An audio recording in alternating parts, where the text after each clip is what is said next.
Sit back, strap in, and get ready for After Hours with TC Restani. This is Abigail Harwich, executive producer, welcoming you to the show. And now, TC Restani! Alrighty there. Welcome to the After Hours of TC Restani podcast. I'm TC Restani, emanating from the palatial podcast penthouse here at Restani Productions for another fun-filled, fact-filled episode of After Hours. Going around the horn right now, I introduce my panel of experts. Under my immediate right, my mentor, the one and the only, Mr. Entertainment, Ricky Bittman. Hey, up and away, hey. Up and away, hey. And looks like the summer's here finally, huh? Don't jinx it. Yeah, but boy, it's beautiful out there today. It is nice out there. Very happy. And across the dais, the QB, the milkman himself, Quincy Briscoe. And how you doing tonight? We're all right, Quince. How about you? I'm all right. You like the summertime? Of course. Who doesn't like the summer? TC. I hate it. See how I knew that? Well, what's so great? Have you not seen my complexion, the color of my skin? Me and the sun do not get along. I burn instantaneous. We'll get you some suntan lotion. It doesn't work that way. The sun does not work on me. You know what sunblock he needs? Indoors. That's his only sunblock. That's right. How it works. From all the fluorescent lights I have in my house. There used to be an old saying that said, not that you're Irish, but it is half Irish. Oh, that's right. Irish sunscreen is a pub. Really? They all go sit in the pubs. That's why they don't have to worry about getting burned. Well, I don't drink, so you're missing out. I'm sorry. Nice cold beer. Well, I know you. I know you love the suds. I do. Too much.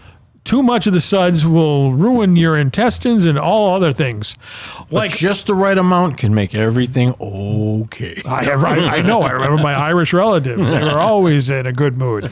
I just got back my blood test results. Uh-oh. All right, so Spill the beans. Well, I have to eat a lot of beans, that's for sure. I set them up for that. I have become type 2 diabetes. I got the sugar. Remember that when you were a kid? The old ladies go, I got the sugar. I remember Tracy Morgan used to say that. You got the sugar, honey? He would do that. But no, so now what does that mean to the people who don't know? It means I don't have to take the needle. I'm not like. That's good. You don't have to stick your finger? No. I have to do that in case I cheat once in a while, which we probably will go into. I won't be doing that. Okay. I have to take this thing called metformin, which Quincy is on as well. I was just going to say, I remember him saying. Quincy is type 2 diabetic as well, but he drinks milk, he eats powdered donuts, and all this stuff. And my doctor told me, your A1C, I guess, I other than the commercial, I'm lowering my A1C. I know nothing about A1C. I thought it was a robot. They should put you in that commercial. I thought it was a robot in Star Wars. Oh, I'm A1C. But can't you see you with the jacket on? I could. We'd be hey, nice. Diabetes Council, look them up. And you with the metformin? Remember the night you metformin? Yeah. What happened? Never mind.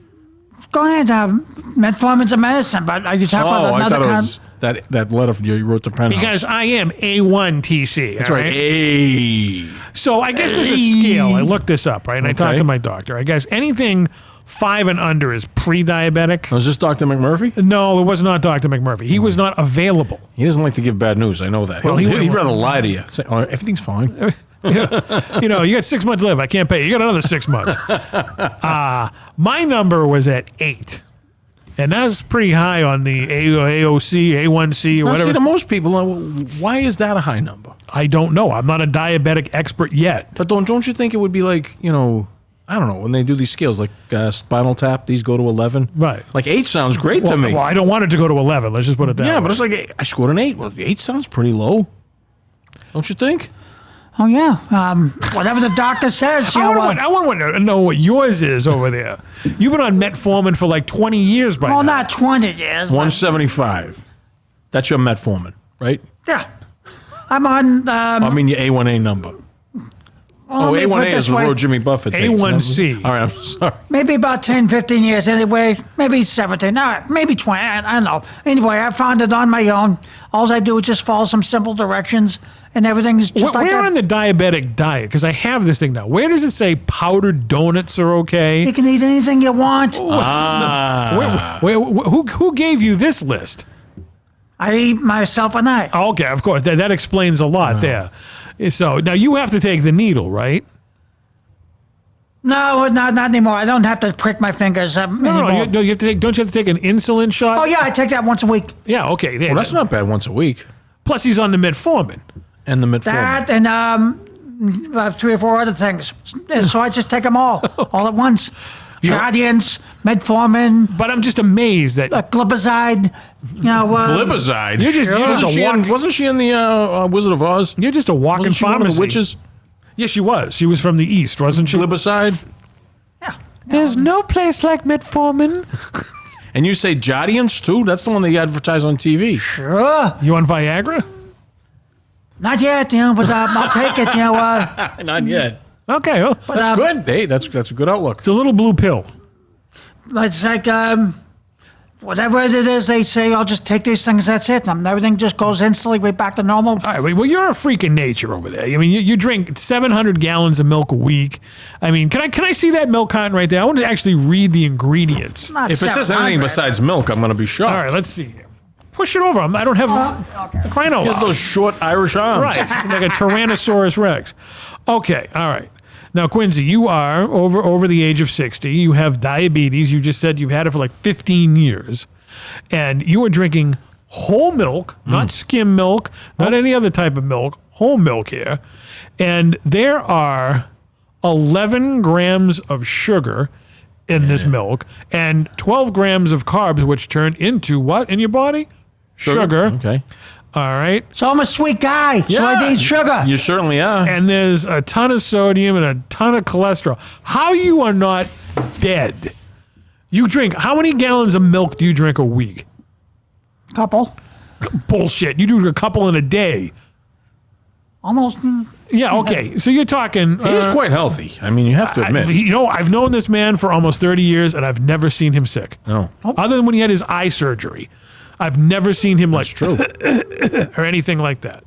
So you're talking about probably on the average on a good week, you probably drink about, I'm going to say probably like 10 gallons of milk a week. Not 10. No. Well, you just said you drink 2 a day. Well, That would be that would be 14 if you really did that all the time. 14 gallons. Ooh. But I don't think you do 14. I'm going to give you the benefit of the doubt and say you probably do about 9 or 10.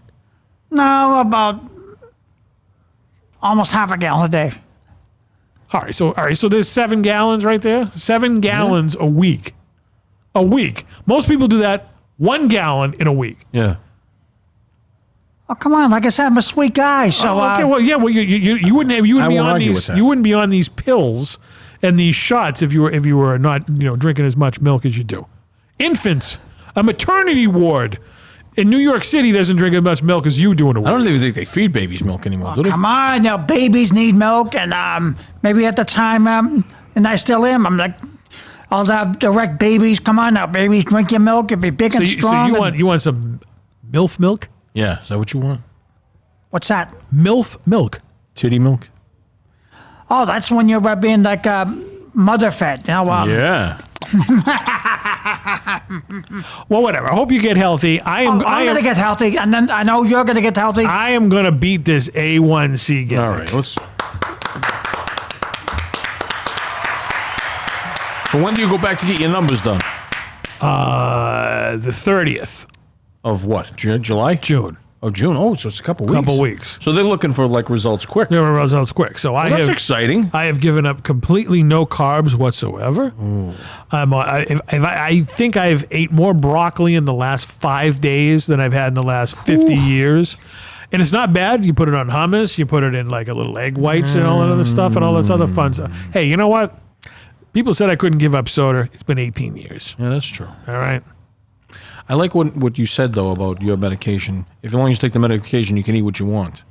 Because I take omeprazole. What is that? Now that is it's a photon What do you want, inhibitor. what do you want, Star Trek? Photon inhibitor. Sounds That's like what something it's called. Scotty would say. The photon inhibitor is not working. And what it does is it decreases the amount of acid my stomach puts out. I've never had heartburn in my entire life. Oh, I take that too. It's like it's a takeoff from Prilosec. Yes, well, omeprazole, I believe, is the original, and I have to have a prescription strength omeprazole. I try to Prilosec, it doesn't work, so I take it once a day, and I can eat anything I want. Nothing comes up anymore. Used to wake me up out of a sound sleep. One of the worst things that can ever happen to you is being woken up out of a sound sleep. If I slept, I would probably. That's true. Agree You know with me with my sleep. Don't screw with my sleep. I remember saying to Tosh when the first time it wasn't the first, but when I was trying to keep it from her that I was having this, Yep. I remember sitting on the edge of the bed and I said, 2 things I love to do the most, eat and sleep, and I can't even do that anymore. So I went to a gastroenterologist. They did an endoscopy. I did not do damage to my esophagus, luckily, because that can lead to esophageal cancer. And they put me on omeprazole, and now I can have a glass of red wine and some spaghetti and meatballs. You can do that with a banana, right? What's that? That cures the acid, the banana. No, it doesn't. Trust me. All right, fine. Good old drugs. I've been on that drug since 2009. Good old drugs. Good old drugs. That one has worked for me. So, like I said. Well, But here's the thing. I used to be a late night eater. You know me. I like to go to the bars and everything when the bars close. Like, remember the night we had Sharpie in here? We did. He wanted to, right after he left here, he drove to Revere to get a roast beef sandwich. At Kelly's. Yeah. He didn't know better, but he drove to Revere. That used to be me. I loved late night eating. Sure. No more. Can't do that anymore. The name of the show's After Hours, so, Yeah, I can't eat after hours anymore, but that's okay. I mean, if I had to give that up, that's fine. All right. Well, there we go. I'm done talking about diabetes. Bunch of old men talking about their maladies. The sugar. Yeah. well, like I said, we're sweet guys, so we need it. You're right about that. Anyway, I wanted to see what would happen. I noticed that you got a Beatles. Oh, my Beatles shirt. Yeah, all right. Well, the other night I was watching a little bit of Ringo I'm Starr's. going to make this about you. Go ahead. And they were playing some of the best of Ringo Starr's, and then some of the best of George Harrison, and some of the best, So the Beatles. Yeah. So who doesn't like the Beatles? The Rolling Stones. My friend Joe the Builder hates the Beatles. Why? Because I don't know. He's a jerk. He just hates the Beatles. And what does he build? He like kitchen cabinets and stuff like that. He does all that stuff. And he hates the Beatles. Hates them. But when we did a trek down to the Rock and Roll Hall of Fame, when they did the Let It Be exhibit, who came with us? Joe the Builder.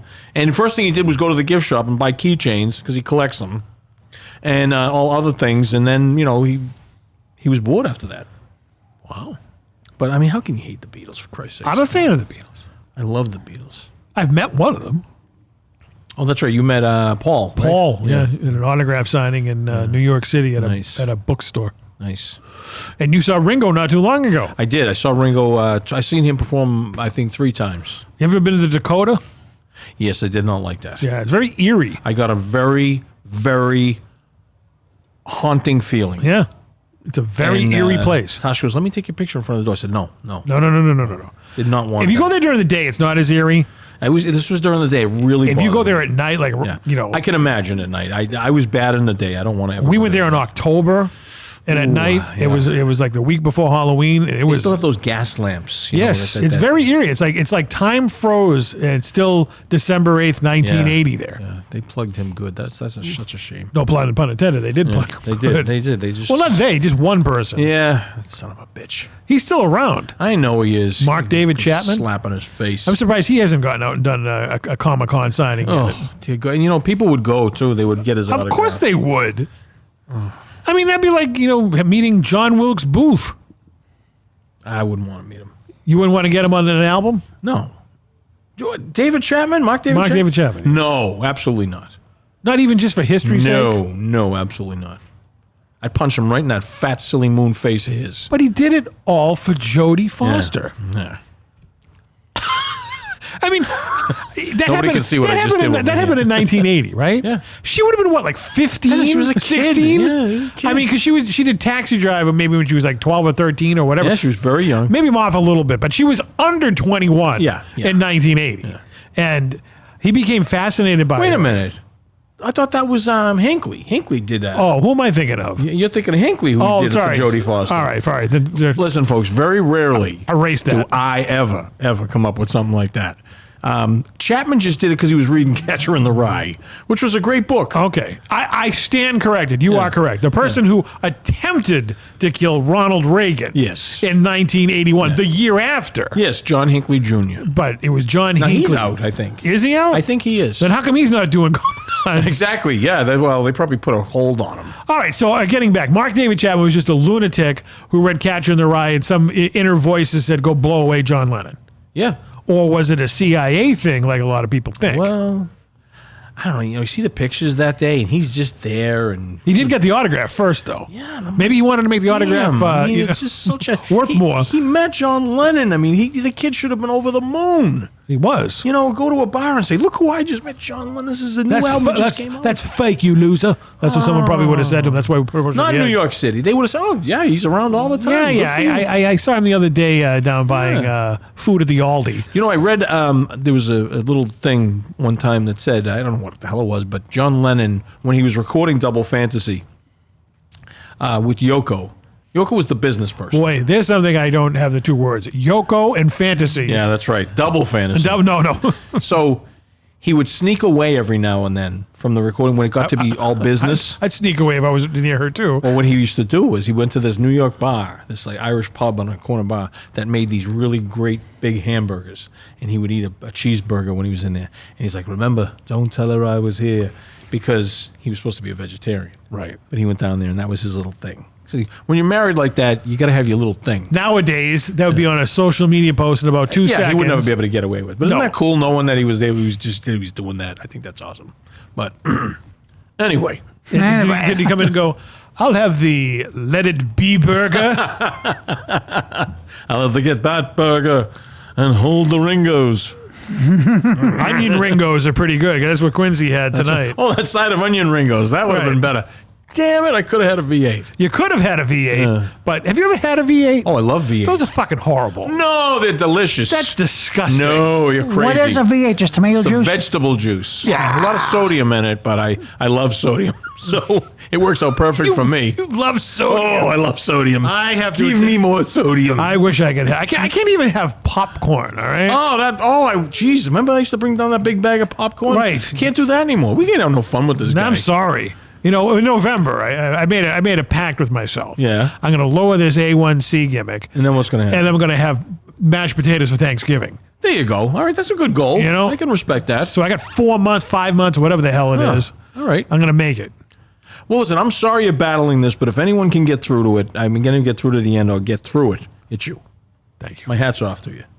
About stuffing. You know gotta what? have. Why don't we do this? Why don't we do like the checkers? When you're starting to feel tempted, call me. Quincy and I'll come over. You just said you like to sleep because I'm up all night. Yeah, no, don't call me. Because I love going to make popcorn at like 4 a.m. We'll have some hot water with lemon and a little bit of honey. Oh, I've been drinking a lot of lemon water and Get the honey. Get the honey. That's a great movie. honeycomb pig. Yeah. It's not small. No. Honeycomb's got a big bite. Big taste of the big bite. Honeycomb cereal has got a big bite. Another reason you're on all these medications for 15 This portion of After Hours is brought to you by Quincy. Post cereal. Remember the Andre the Giant commercial? I do. They're really big. You got Come some on, that's what made these commercials so much fun. It's the characters. Who didn't love the honeycomb commercial? With the motorcycles coming in. I need a big cereal with a big taste. Come on, Saturday morning cartoons and Hey. the honeycomb. It was Tony Soprano's favorite cereal. Was honeycomb. There you Always go. had honeycomb. He was always eating honeycomb. Doesn't it go together like a nut and bolt in like old school cartoons? Did you eat honeycomb? Of course, when I was a kid on Saturday morning cartoons. I'll tell you right now, I bought a box of honeycomb because Tony Soprano ate it, and I was like, This is horrible. it just wasn't. It wasn't that good. Well, you're not in the mafia. Yeah, that's true. This morning I had these Cheerios they're vegan Cheerios. You should look into these. They're made with Aren't all cereal vegan? well, there's no meat in there's in no cereal. oats. They're made with vegetables and fruits. Okay, oats is not an animal. Hey man, I'm product. just telling you what I ate. Jesus Christ. Speaking of going back to Saturday morning cartoon, did you see they're going to try to reboot Land of the Lost? Oh. With Sid and Marty Krofft's kid doing it. I don't have good oats. You know what? If I was doing this day one, my idea would be first episode, we open up and Will and Holly are still there as with the same actors. Okay. And then some other family falls in and it's like make it more like The Walking Dead. Yeah. But with dinosaurs. Okay. I mean, if So they get to leave because another family came in? No, I don't think so. I think they have to, that's how they survive. They They run into a pylon. See, I've always was fascinated by the show. Look away from the bad special effects. Those stories were really deep. We were talking about that. Right. Walter Koenig wrote some Right. of them, and his kid, I think, was no, his kid. No, died. the kid But Boner he- was on Growing Pains. That's right, but he wrote some of those episodes. Right. And so did the other writers from Star Trek Yes, as well. because wrote that. when Star Trek got canceled, Shatner told him, "You got to hire these guys." Oh, Roddenberry. I'm sorry, getting them confused. Yes. But Somebody break wind. I'm just, having. Was that you? Yeah, I'm just having a bit of a laugh. yeah, okay. it's not very funny. Little south of the border laugh. Like that match. But I hope they do a really good adult version of Land of Lost. I hope so, too. I don't want to be stupid like that Will Ferrell movie. I don't smell anything. You don't smell it? I don't. I have a keen sense of smell, too. Maybe it's my Quincy, did you imagination. fart in the microphones before we went on the air? No. Are you sure? 100%. You did have onion rings. Yeah, but Yeah, and I noticed there's not even like a little left over. Usually I can come in and munch a couple. Oh, he woofed that bag. Wow. Yeah, he woofed if, those you, out. if I'd have known you wanted an onion Well, ring, no, I'm glad you did because I don't need to have an onion ring, but I would have eaten them if they were there. So in a way, The cheese balls are available. Yeah, I'm not in a cheese ball mood. How about some of the Chinese mustard? No, that I'm going to stop. That's a delicatessen. That's for, good stuff, though. I will say that. Over there with Quincy, every Wednesday or Thursday when we record these podcasts, is cheese balls, milk, and Chinese restaurant mustard. That you just right. go in and take from the Chinese no, people. I just simply ask, and please get some of this, and You don't have to like slide them $1 or anything for it. Him? no. I'm going to fix him this week. Yeah, that's not mustard, Quincy. That's It's hot mustard. Actually it is. It's hot mustard. Do you ever say to them, thank you very much, or Yeah. you just like walk out the No, door? I say thank you. And that's it. you say sayonara. Suckers. No, just say thank you. And that's it. All right, fine. Now, what do you actually do with this hot mustard? Oh, Jesus. Take a spoonful of it and take cold water with it. Why? Because You ever think of putting it on Chinese food? no, it's a lot like an inhaler. So instead of taking an It's inhaler, a lot like an I inhaler. use an inhaler. now I look Usually, at. an aerosol is like an inhaler, not Chinese food mustard, hot mustard. For me, it is. You built differently than somebody else? Yeah, I take instead of taking all these inhalers when they get clogged, What do you have? What do you have? Like, did you have too much asbestos as a kid, and this is the only way you can do it? Should we ask John Cena what's in Chinese hot mustard? Why don't we ask John Cena what's in Chinese mustard? This is what Quincy is inhaling. He's going to tell us now, all right? I'm going to ask you a question. Hi, can you tell me the ingredients used to make Chinese hot mustard? Certainly. Chinese hot mustard is typically made from a mixture of mustard powder, water, and sometimes additional ingredients like vinegar or spices. The main ingredient is usually brown mustard seeds, or a combination of brown and white mustard seeds that are ground into a fine powder. When you mix the powder with water, it releases the spicy compounds that give hot mustard its characteristic flavor and heat. Some recipes might include additives like salt or spices to adjust the flavor. Would you like to make some or use it for a specific dish? No, we were just curious. Curiosity is always a good thing. Thanks, John. There he goes. All right. He can never just like wrap it up. So basically, you're inhaling mustard seeds and all these spices and whatnot. Yeah, just take that with water and that's it. I take that every now and then, and Well, as we said at the top of the program, I've never seen him sick. No, that's true. I'm not saying it's a bad thing, because things work. But man, I would be in. Oof. It's like remember that? It's like that commercial, ancient Chinese secret, huh? yeah, that's the old laundry detergent. Calgon. Calgon. Well, you probably gargle with laundry detergent anyway. Yeah, that's true. Let's think of the household products that were designed for one thing that you use them for a reason that nobody in their right mind would. Well, he cleans out wounds with carburetor cleaner. Yeah. And what do you use? Raid to polish your toenails? No, I don't. Oh, I'm writing this down. This is good stuff. Raid, I never thought of that. No, it kills bugs dead. And no, if I could do that, I could take carburetor cleaner. No. Whatever gave you the idea that carburetor cleaner would, other than cleaning your carburetor, would work on you? Now, what do you actually use it for, other than cleaning out wounds? Ever, it's like sometimes you can use it for killing Hornets, sometimes you can use it for killing, Yeah, but that's not you. I understand. Oh, And you asked me, and I'm telling you. I said, other than cleaning out wounds, what do you use carburetor cleaner for on yourself? Do you like wash in it and take a shower in carburetor cleaner? Inquiring minds want to know. Grease, if you get grease on you, if you get paint, oil-based paint, you can use it for depending on what the purpose is. You do realize you're now highly flammable, right? Yeah. You rinse off after the carburetor cleaner. You never ingest it, right? You don't rinse your mouth out with it or anything? No. You used to use bathroom caulking for your fillings.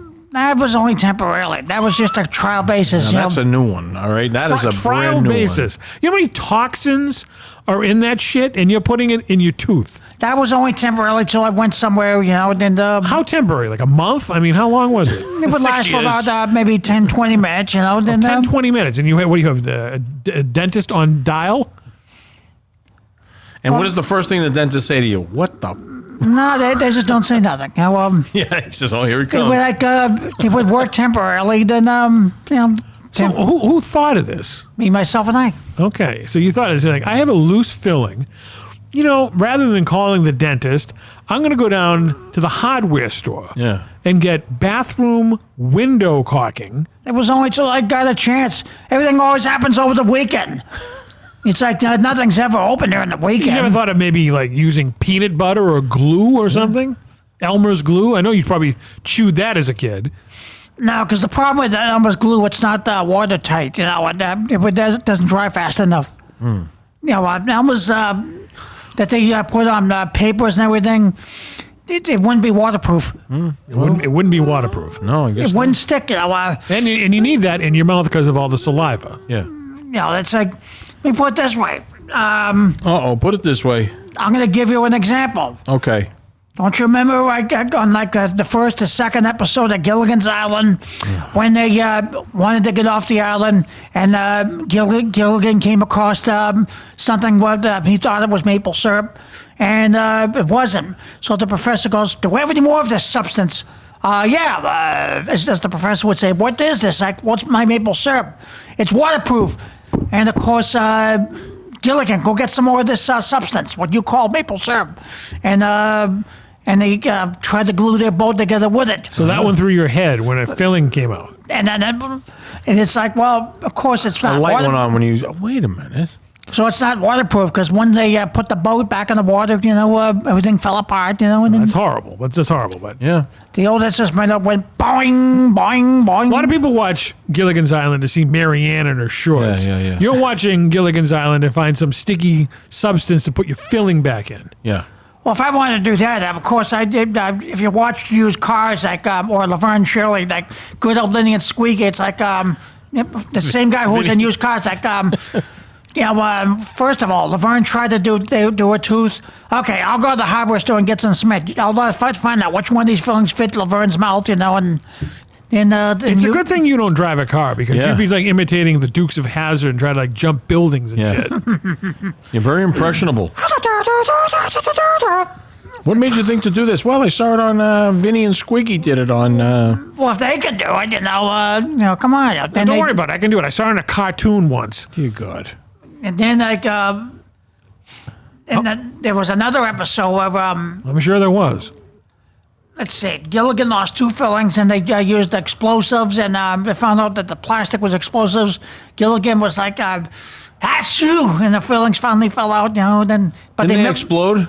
Yeah, the hut finally exploded and the monkey went down and catch the monkey and Must have missed that episode. no. Then in used cars, all right, the same guy was in. I'll go down to the hardware store and go get the soldering, and That's fascinating.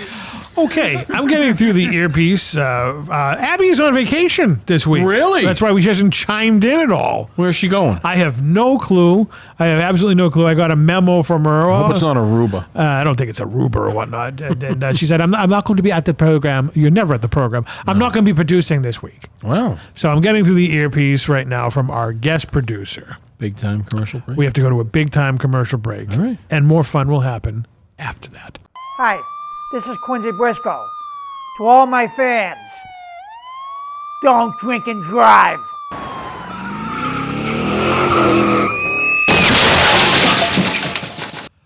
Starny, welcome back from that big time commercial break.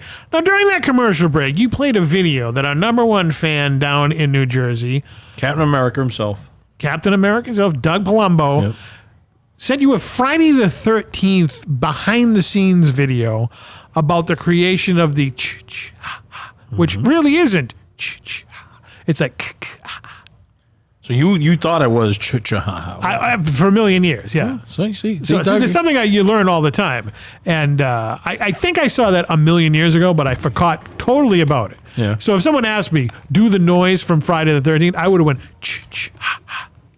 Now this would have been perfect for Jeff. Oh, he would have known the. Well, that was what was that? Henry Manfredi or whatever, the guy who wrote the music, and in Friday the 13th 6, they did this, and Alice Cooper did it in Friday the 13th 6. Now, speaking of Jeff, God rest in peace. Did you see the clip I sent you? You were kind of busy at the time. I said, too bad Jeff checked out for this one.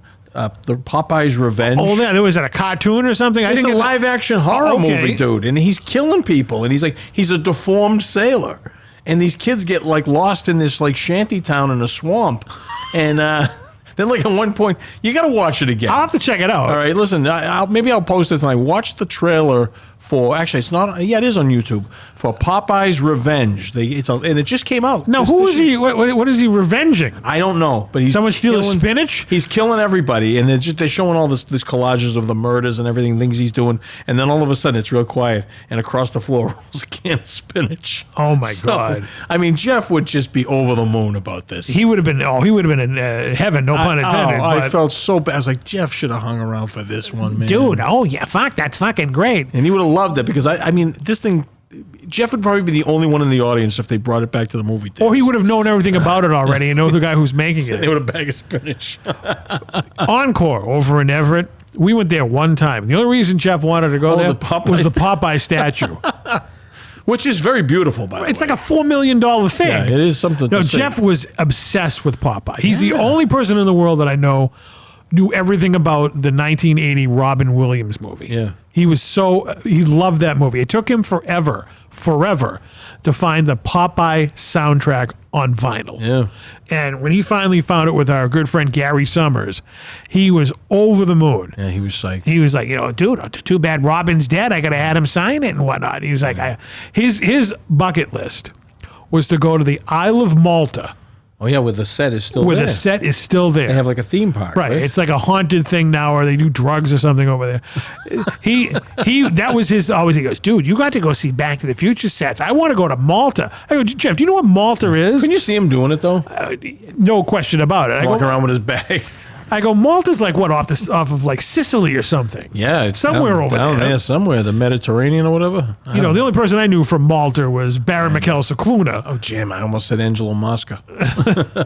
But that was his bucket list was, dude, we got to go to Malta sometime to see the sets from Popeye. Okay. Would you have taken Quincy? No. Would you have gone to Malta? I don't know where Malta is. It's over near Italy somewhere. I wouldn't have gone. They made the malted milk balls there. Right. How about I am what I am? I'm Popeye, the sailor. I saw that movie once. It was okay. Robin Williams comes in there and he sings that song, and wasn't as good as his other movies like Jaws 2, was it? Robin Williams. Come on now, but do you think he was a Jaws person? Who? Popeye? He was a sailor. I am. I'm Popeye, the sailor. There's only one Popeye. That's Popeye Doyle. He followed your instructions. He downplayed that. Well, that was after Mork and Mindy, right? Oh, yeah. What was after Mork and Mindy? Popeye? Yeah. It was actually during. It was during the same time frame? Yeah, Popeye came out in 1980. Mork and Mindy started in like 78. There you go. Robin Williams, I guess, is known for Mork and Mindy, Popeye, and a few other things, yeah. His eye popped out. That's why they called him Popeye. Did you know that? No. If you look close, he's always got one eye closed. That's Popeye. Somebody punched him in the stomach. That eye shot right across the room. That happened to Big Van Vader in Japan. Oh, my God. I saw that recently. With Bam Bam Bigelow. He literally pushed it back in during the match. Oh. His thing was the dirty uniform, though. I've heard so many stories. Oh, yeah. Every time you said, who's the smelliest wrestler? Oh, Vader. And I think it was Mankind. Mike Foley goes, It was kind of a combination of baby poop and puke. Was he hanging around with Bull? I am what I am, TC. I'm only eating a lot of spinach too. Oh, you have to. Right. Hopefully my eye don't pop out. Have you ever though. seen canned spinach? Never. Yeah, just thinking of that now. Where do you get the canned spinach? Maybe he went to the store. Still, I don't think I've ever seen it. Maybe it is. I just never noticed it. My mother used to buy it in the cellophane bags, and she'd like buy 3 bags of it when we made ham on Easter, and she put it in the pot and heat it up, and then it would like shrink down into the little tiny baseball size of spinach. That's right, because it's It's all water. I don't know what the technical term is. Shrinkage, I Yeah, guess. big time shrinkage. But spinach is great. You throw a little pepper on there, a little seasoned salt. Down the hatch it goes. What did Popeye ever see in olive oil? I don't know, man. It just was. I don't like skinny chicks. Oh, Popeye. That one. The skinny chicks are okay, but just she looked like alfalfa with the skinny pigtails. chicks, and then there's like olive oil skinny. That was like, Well, it was perfect casting with Duvall. it was Shelley actually, Duvall. yeah, she was. But she was always bitching. She was always complaining, and she would drop him and go with the other guy at the drop of a hat. Who, Bluto? Yeah, just because like Popeye forgot to do something. You were supposed to be here an hour ago. I'll find a boyfriend who loves me. I would have thrown her right through a goddamn window. Throw a can of spinach at her head. Yeah, there you go. Boom. Well, that's the way they wrote the script every time. Like I don't care. That was actually based on real life situations. It was actually loosely based on the story of John F. Kennedy and his wife there. What's her name? Lulu Bell Smith. Jacqueline Bouvier. Jacqueline, yeah. Not Yeah, Lulu but Bell Smith. Bluto always played dirty tricks. Come on, you wouldn't. And olive oil would go with them just to piss off Popeye. I think she was cruel. She was a very cruel woman. Well, so wasn't Bluto. I don't think that's the issue. Well, we're just both giving our opinions on Popeye and Bluto. If they ever do that movie over again, I'm definitely going to cast Bull as Wimpy. I would cast Brad Pitt as Popeye. I think he would be a good Popeye. Brad Pitt as I Popeye. think he could pull it off. Okay, because he has a crew cut now? Yeah, I could see him like closing that one eye. He's kind of funny. He was excellent as Cliff Booth. Yep, and who was Cliff? Inglourious Bastards? No. Once Upon a Time in Hollywood. Oh, that's right. Jesus, how could I forget that? I got to rewatch that movie. They're doing a sequel to that, you know. Are they really? Just with him as the story about Cliff. Tarantino wasn't doing it, though, is he? He's writing it. All right, good. He's got to be writing. involved, or it's going to suck. I told you when I watched it last summer. I didn't watch the high res version of it or whatever the hell it was. I watched the regular. Oh, I watched the regular DVD, not the Blu-ray. Oh, not version. the That's Blu-ray. And I was like, high res. I was like, what's wrong with this? And then I realized, oh yeah, there's another disc in this box. Doing. Could have had a V8. My favorite scene is still her walking into the Playboy Mansion doing that little Oh dance. yeah. But I do like when he throws a cup at that girl in the house, and that coffee mug just like careens off her face. Because I mean, I always said, Jesus, those friggin' hippies, they got away with murder. And I was watching a documentary on the Beach Boys the other night. Dennis Wilson, the drummer for the Beach Boys, he was out one day and picked up a hitchhiker, and they got to be good friends. That hitchhiker was Charles Manson. He wrote a song with Charles Manson that is on a Beach Boys album. He was supposed to. So it's his fault that he- Margot Robbie died. He carried this with him for the Actually, longest she time. didn't die in the movie. No, she didn't. Right. But he had to. He was trying to introduce him. He was trying to hook Manson up with Terry Melcher, who owned the house at Los Cielos Drive. So when Manson went there, he was expecting Terry Melcher to be living there, but when in fact, Well, didn't they mention that in the movie? yeah, Yeah. and it was. But he had moved, and Abigail Folger was there with Sharon Tate and Polanski. That was his house now. And when that happened, Dennis, they said, and I never really knew the details on this, he went on a big downslide because he couldn't bear to think that he was responsible for those. Because back then, that was, Huge. nowadays people get killed, we're like, oh, here's another one. But back then, that was tragic. And Yeah, Dennis, that was the OJ thing before OJ. yeah. Dennis carried that with him till his death. Well, sorry, Dennis. You Yeah, shouldn't have picked him up. Yeah, he just thought he was doing the right Didn't thing. you ever- You just never know. Didn't your mother tell you never pick up a hitchhiker? It's the 60s, man. Okay. Everybody picked hitchhikers up. I was in the car one time. My sister picked up a hitchhiker. I remember hitchhikers. Oh, I do too. I mean, we used to go down to the Cape a lot as a Yep. kid, and I used to Yep. see a lot of hitchhikers down there. Yeah. But we never picked up one. No. My father wouldn't do it a million years. But your sister picked up one. She did, yeah. What was that like? I just remember the guy was, hey, man, really cool. Where are you going? And she told him, and he says, if you could drop me off at so-and-so. And she was like, all right, yeah, and dropped off. And he was like, hey, and he's like, hey, bye, little dude, that type of thing. You should have went to the back and said, you're dead, fucker. Bang. That was like what talk radio. That's right. That was perfect. I got another reference. You got that. My ginkgo biloba's paying off. Mr. Champlain, that was a great show tonight. Yeah. Can you sign me book, please? Oh, great show. You're dead, fucker. Oh, that was bad. I remember that guy. He looked like a woman. Terrible. Mass murderers out there. Now, speaking of unbelievable items we have here on the program, a little segue over here. Yeah. Going away from mass murderers and hitchhikers to it looks like you're going to go visit Pawn Stars now. I probably could, to be honest with you, with at least two of these items. So we'll show you the less remarkable. So we got some visual aids here. Well, maybe we'll post some photos on here if we have feel to. it. We have to. That's true. What makes this kind of poignant is I just finished watching the Pee Wee Herman documentary that's on HBO Max. I've seen it. And two parts. He was a collector of things. Sure. And I find that I'm a collector of things. So we might want to do every now and then cool stuff that Bittman owns. Cool stuff that Bittman owns. And this is like kind of this is like there's a lot of cool stuff. There is cool, but it's like I got cooler stuff. Let's just put it that way. You do have cooler stuff. He would say, as P would say, I got stuff even cooler. I don't know how you fit all this in the Winnebago. I'll tell you right now, I have to put it in storage, which I wish a long time ago someone said, you should get into this thing that's going to be the wave of the future. Buying ownership in a storage company. Right. Dude, millions. And I never took them up on that. So, because that's where I have to put it. And they're raking me over the coals for their monthly fees. It's crazy. All right, do you want to start with this one? All right. What is that right there? This is my Conqueror medal for completing the Elvis Presley challenge. What was the Elvis Presley challenge? Okay, so this was an app that you can download. Yeah. This might be something you might be interested in when Maybe- you're trying to walk maybe, more. maybe. Because I will say this. This definitely made me walk more because I wanted what's in this box so much. And I had to walk 150 miles. And how long did that take? I did it, I want to say I did it in between like 40 and 60 days because I started this late. Because I was very sick when I bought this. We bought it in January around Christmas time, and I didn't start it for a while, so I really had to do it. So I think they give you increments you can choose from. I think you can pick up to 60 days, which still is not really a lot of time. No. You know, Imagine if you had to walk. You walked a mile a day. That's 150 days. Yeah. So you'd have to walk. I mean, it might be more. I'm not. I have to say I'm not 100% because I had to delete the app over the weekend because I had too many apps. But I'm seriously considering doing this again because I got to drop some weight. But again, I had to walk 150 miles for this. Okay, and let's see if I do it. It's the Elvis Virtual Challenge. Now there's two of them out there. Oh. The other one's 46 miles, and I just was like, but the medal is cool. But I'm like 46. But what is 46? That has no relation to his age because he was 42. They just come up with these things, and what happens is you go on this app, and you hook it up to your health app that's on your phone, and they speak to each other, and you keep your phone with you when you do your walk.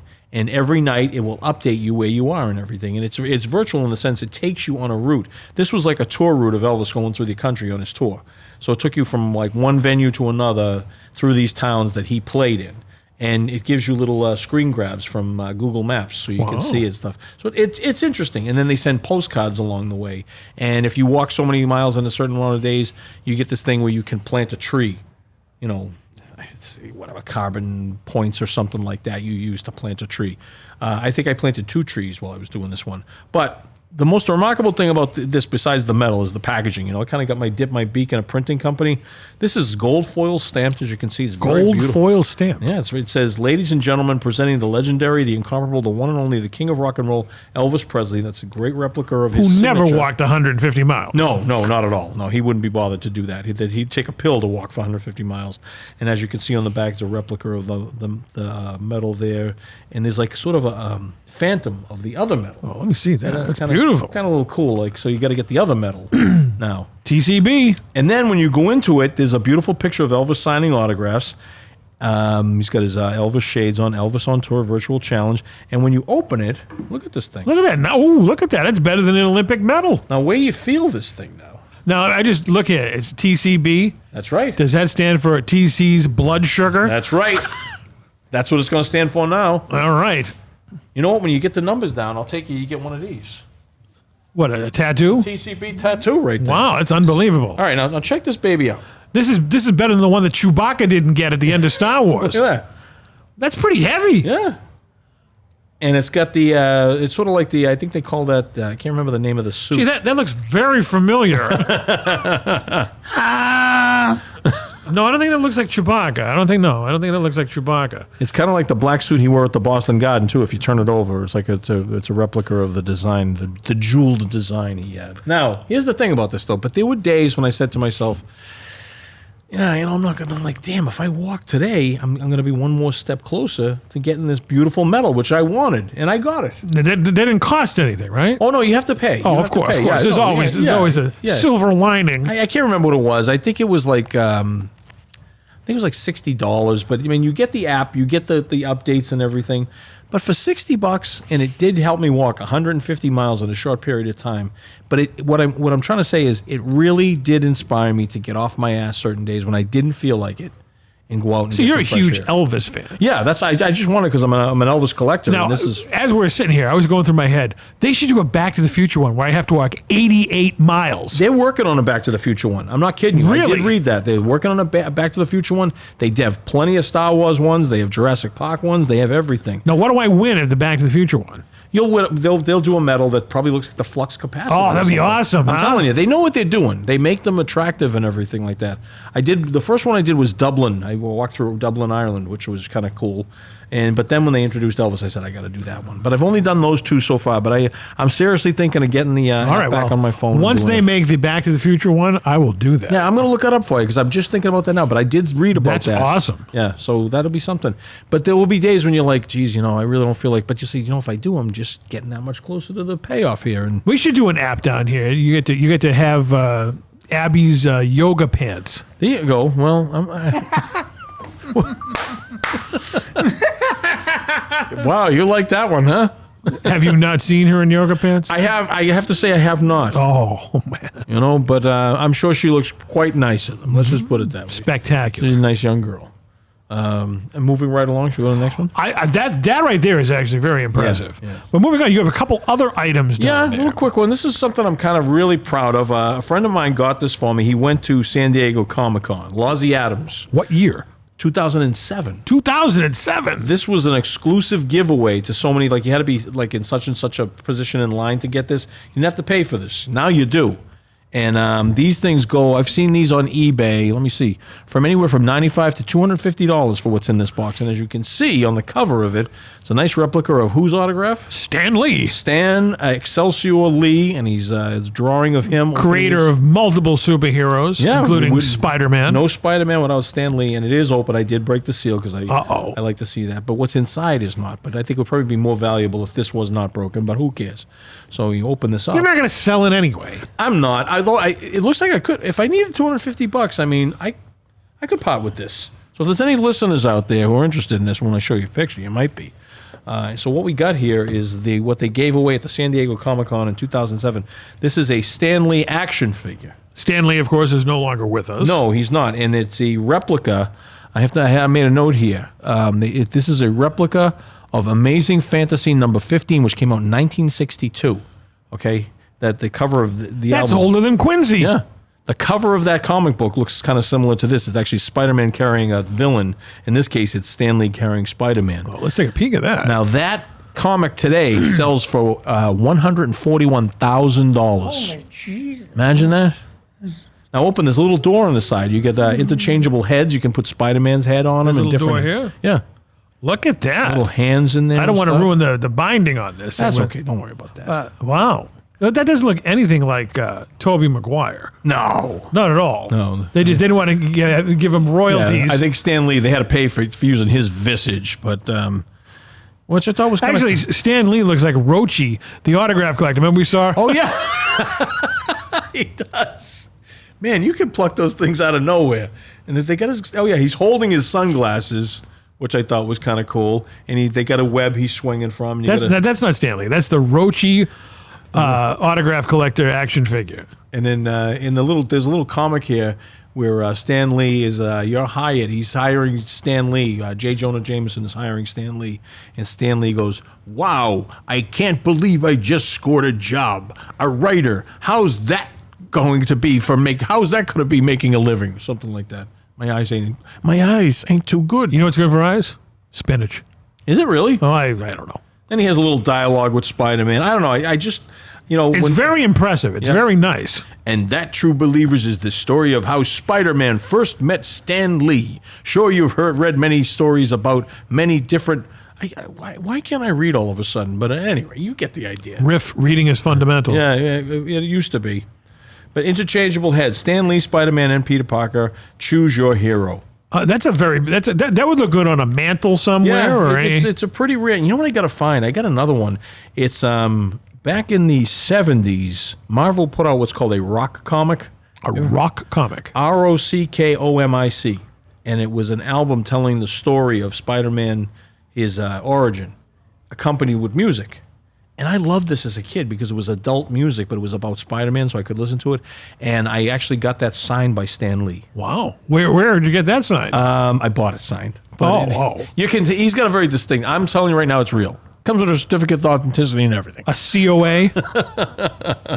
So I'm not even a big superhero fan, but that is very impressive. And it's very rare. That'd be like if they made like a George Lucas action figure. And they should do something. I'm sure they have somewhere out there. Or like do a Steven Spielberg one, with the guys from Jaws. You could put Spielberg on the Orca. There you go.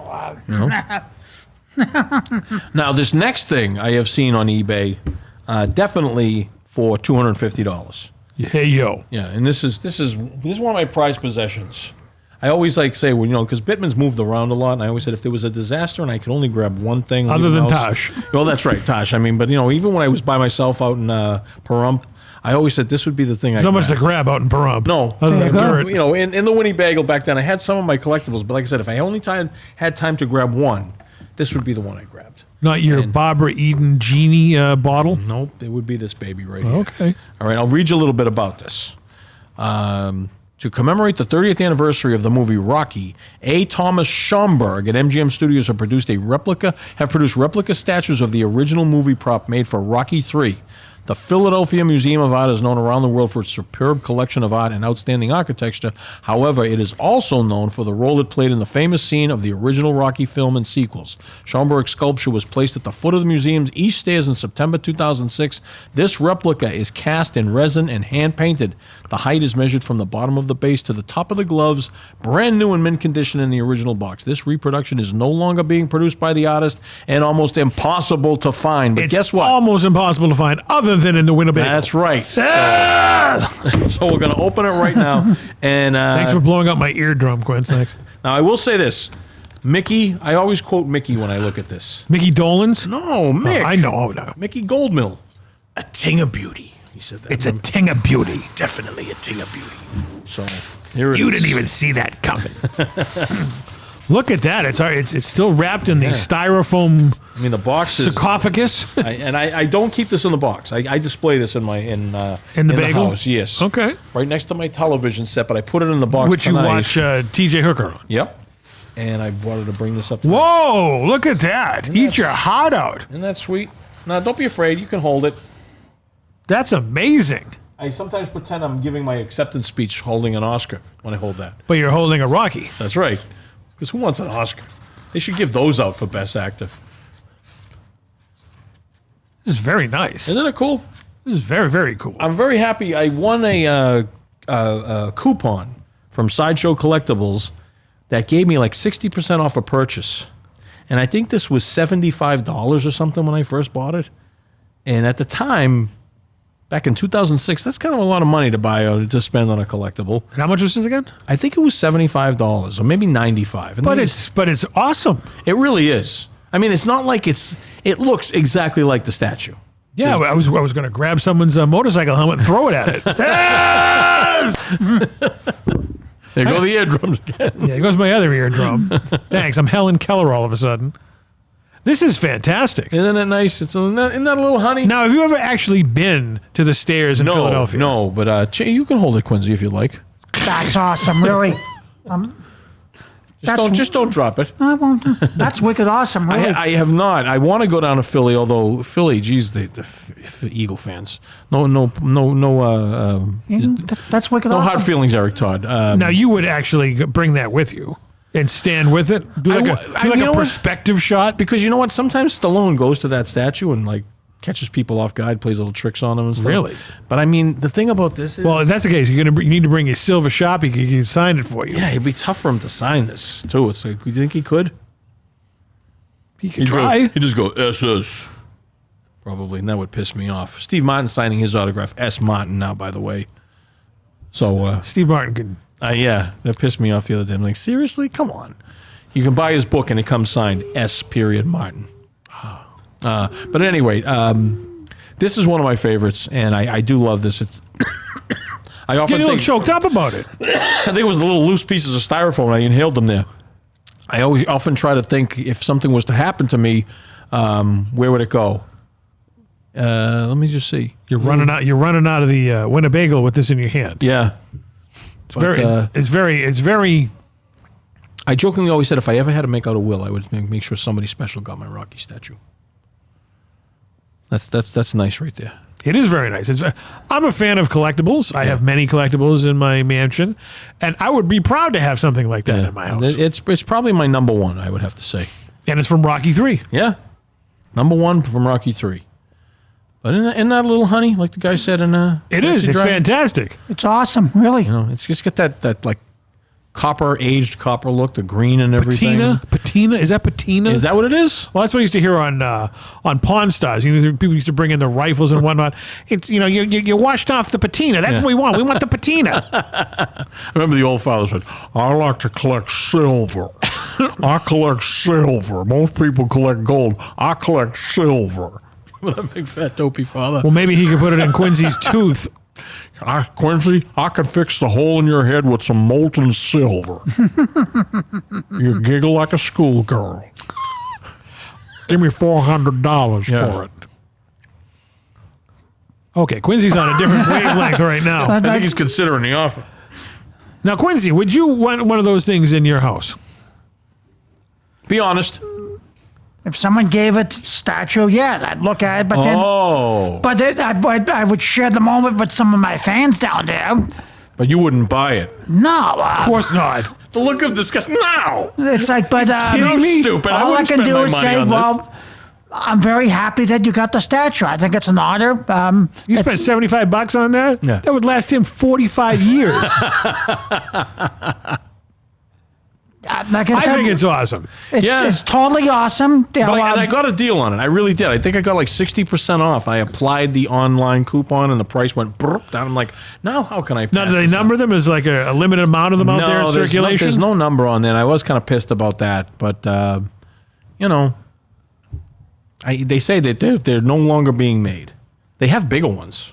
I'm sure they do. Yeah, they have big ones. They probably have life-size ones out there as well. I think there is a company that does make the life-size ones. And, if I got to say, if I ever hit like one of those big Powerball jackpots, I would buy the Rocky statue and the Caesar statue from Planet of the Apes that you can buy.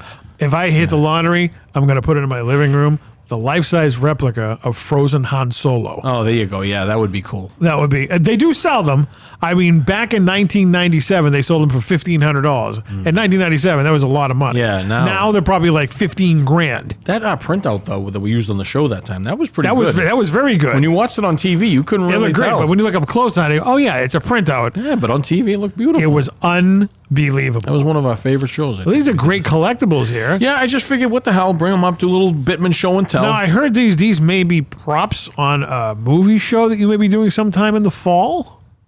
It's possible. All right. mean, let's talk. I heard. Let's talk to Hippy Dippy over there. I know Hippy Dippy is not here every time. Every time I come, it must be like, oh, Bittman's on his way. I'm leaving. Well, he leaves here with Restani Productions at 7:00. What time does he get here? 6:30? I don't know, like noon.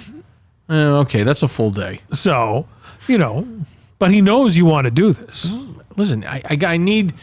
I'm the talent. Okay. You are the talent. He needs to put together all the camera angles and talk sets and all that. And I'll bring the I thought juice. Dr. Ruth did that. Talk sex. I'll bring the juice.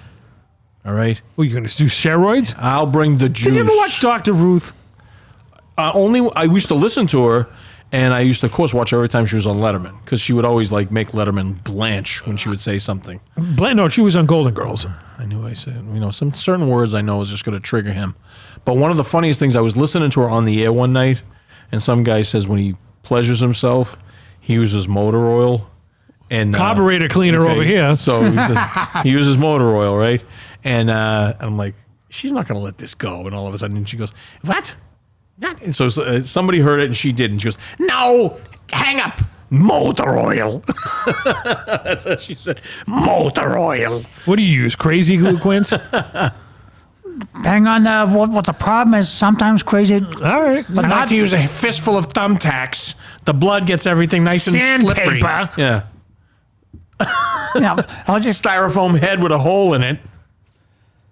no, it depends on what the repairs are. Well, they use that pie in the movie. You know what I use? A burrito from Taco Bell. Yeah. Right? Fresh out of the microwave.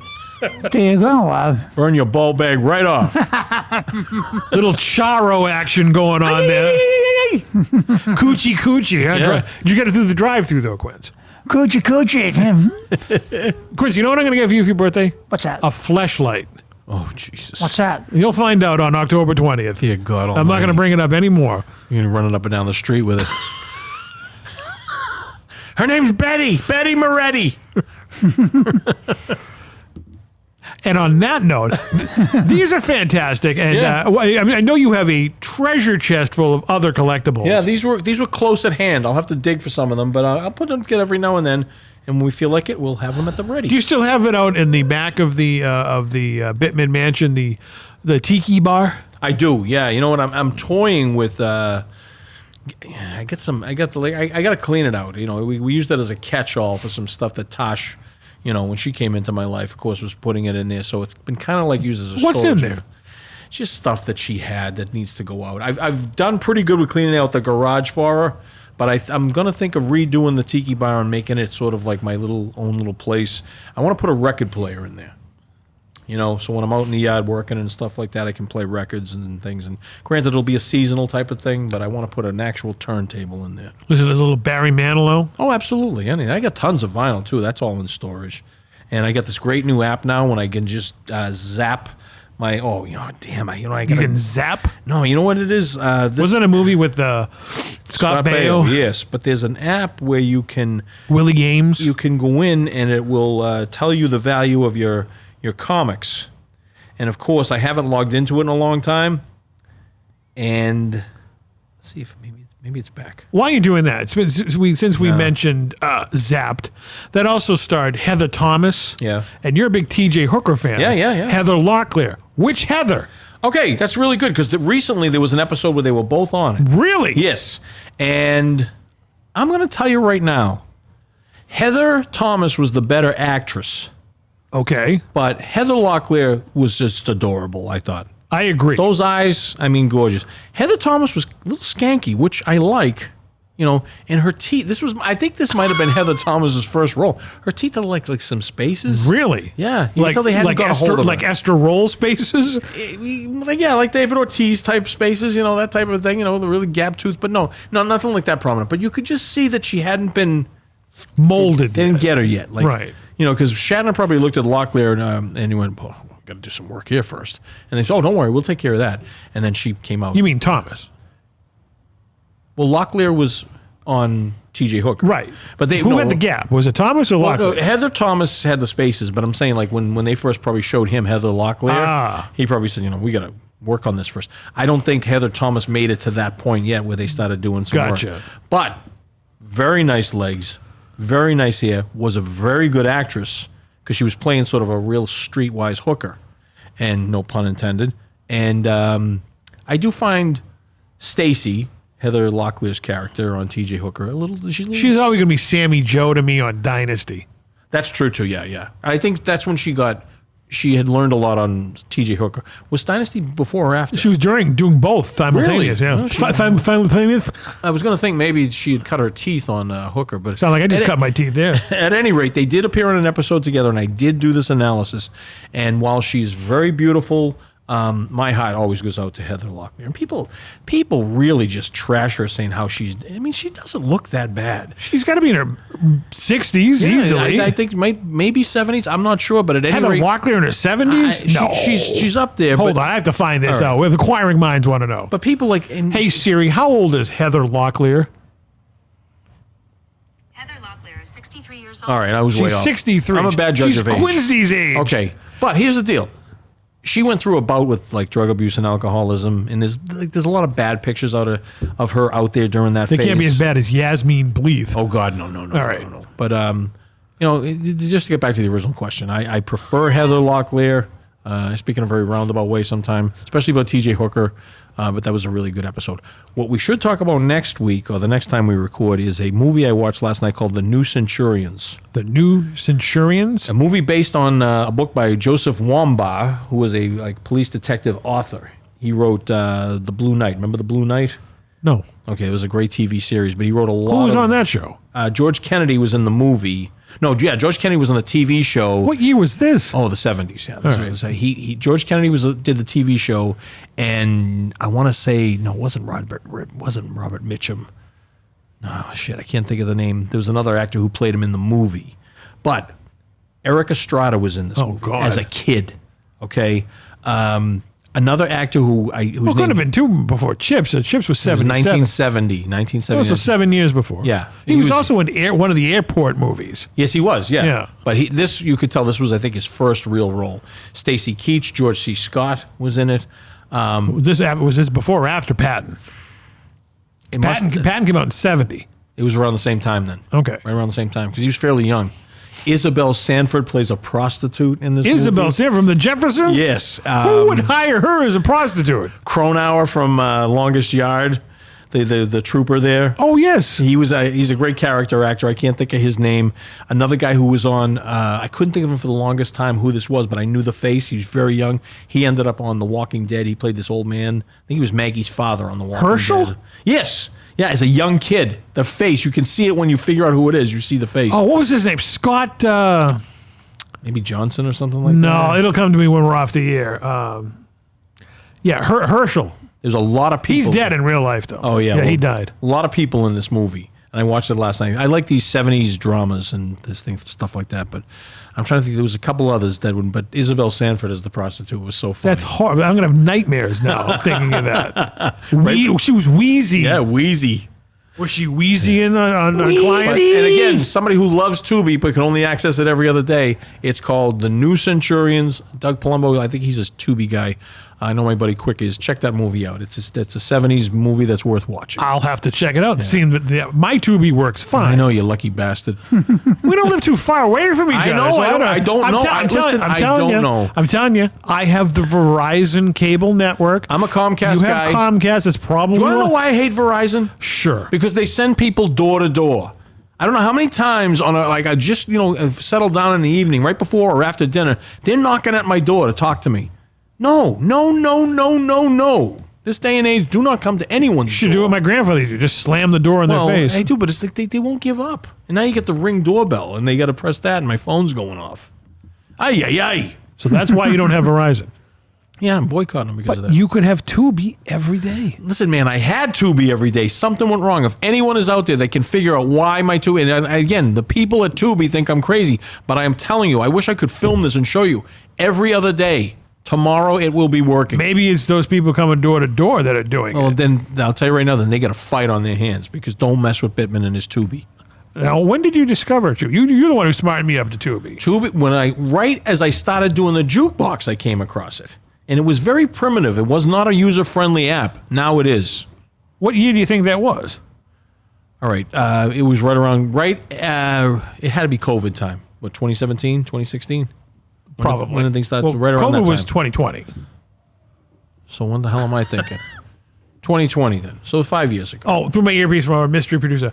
Scott Wilson played Herschel. Okay, Scott. Okay, that is the guy who was in this. Rest in peace. Oh, and you know who else was in it? Dolph Sweet. Dolph Sweet from Give Me a Break? Yes. And from Bad News Bears 2. I knew you would know Dolph Sweet. And there was another guy... you've seen Cool Hand Luke, right? A million times. Okay. This is your spoon. Keep it with you. You lose your spoon, you spend a night in a box. That guy is in it. Wasn't that Clifton Davis? Yeah, I think that was it. The old guy. He was like a guy, Yeah. He plays a cop in this who is hilarious. He was also the cop in Superman 2. Okay, yeah, that's right. He just died not too long ago. Really? He was like almost 100. Great character actor.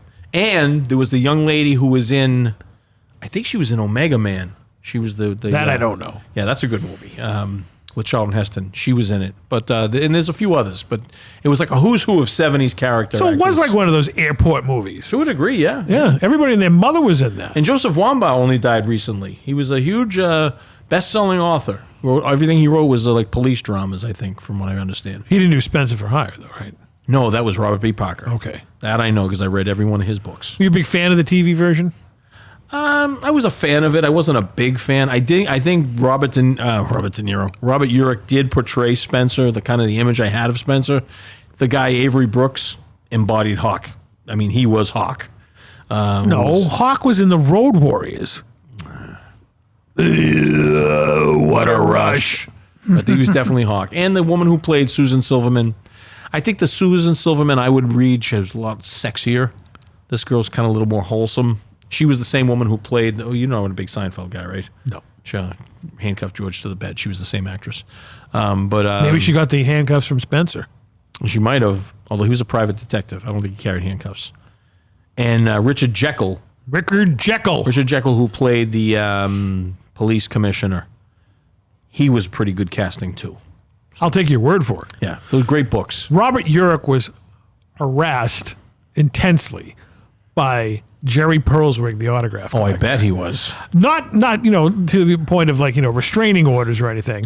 He's very handsome. I remember the episode of, remember People Are Talking with Tom Bergeron? Yeah. Jerry Perlswig was a guest on that. Oh, dear God. And Tom Bergeron said, Jerry, how come Robert Urich says, why are you always following me around? He's a nice guy. He is. I was a kid when they filmed an episode down the street from me when I was in Southie. And I had my first VHS movie camera, and I was out there filming the action. And my friend Mikey from Southie was with me, and he goes, here he comes. So I turned it on and filming him, and he just gave me this look like, why is this kid filming me and everything? My friend Mike went, Robert? He goes, how's it going? And he just looked at me, and I felt bad that I was filming him. Do you know, nowadays, if he was around, there'd be a camera in his face 24 hours. Yeah. I saw them recording an episode of Spencer for Hire about the Bunker Hill Monument. Yeah, that's where Spencer lived in Charlestown. So it was right there. I saw them up there filming an episode. It was my very first time on a movie set. Really? So that would have been what, 1987 maybe? Okay. Somewhere around there? Yeah. And a friend of mine called me up and he goes, you're never going to believe it. They're filming Spencer for Hire. I go, well, yeah, it's filmed in Boston. Yeah. No shock there. Yeah. He goes, no, it's at the Bunker Hill Monument.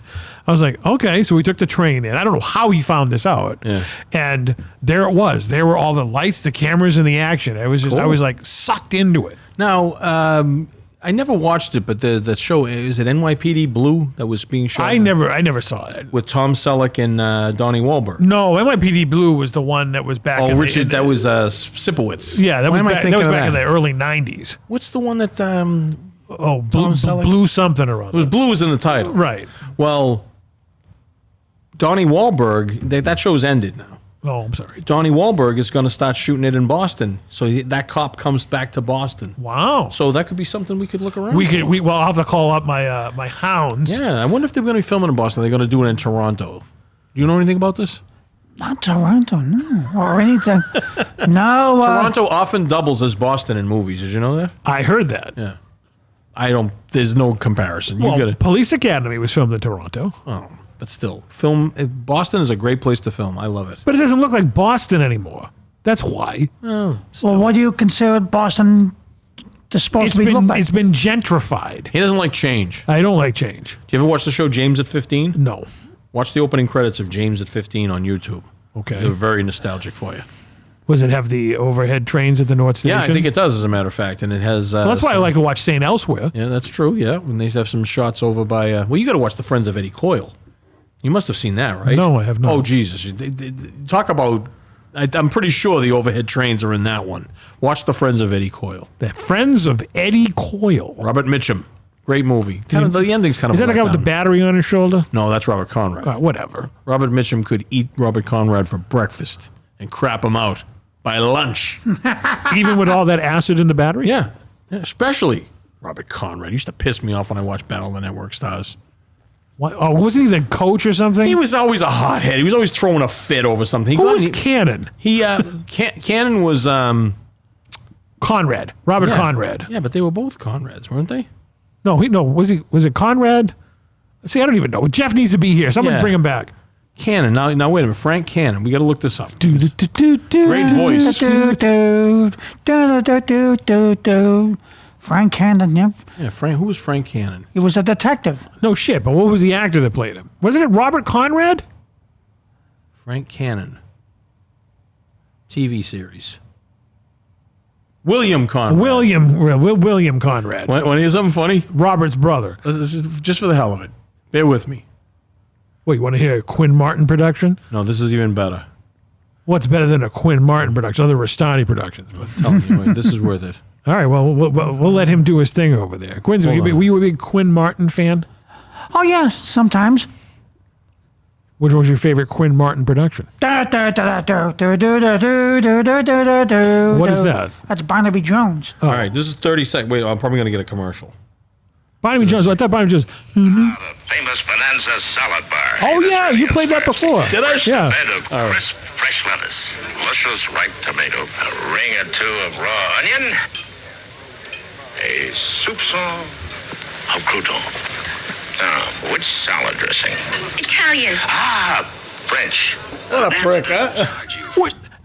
Would you pick him to be a salad spokesperson? And I like how he goes, he doesn't say crouton, he goes, crouton. For those who don't know who we're talking about, William Conrad weighed about 400 pounds, and he was on a detective show called Cannon. Yeah, Cannon. But that'd be like, for McDonald's, sure. Or like a Bonanza Steakhouse, sure. Yeah. But a salad bar? Well, it was the salad bar at Golden Corral, so that's what they were advertising. Okay, but they weren't advertising the buffet. No, they weren't Golden talking about Corral. the steak. No, they were just talking about The salad. He was the wrong person. A bit of crisp green lettuce. I mean, where was Bruce Jenner at that time? Yeah. He would have been perfect for doing that. I like a steak rolled up, stuffed with cheese, and I smoke it like a cigar. I like butter dipped in sugar. I once drank 3 sticks of butter out of an old man's shoe. There you go. And it wasn't a Quinn Martin production. No. All right, Quincy, wrap up the Quinn Martin production. Wrap it up. I'll take it. All right, well, thank you for watching this very interesting episode. We'll do this again very soon. So please drive home carefully. Don't drink and drive. And we always hope you're having a good summer. And remember, we never close.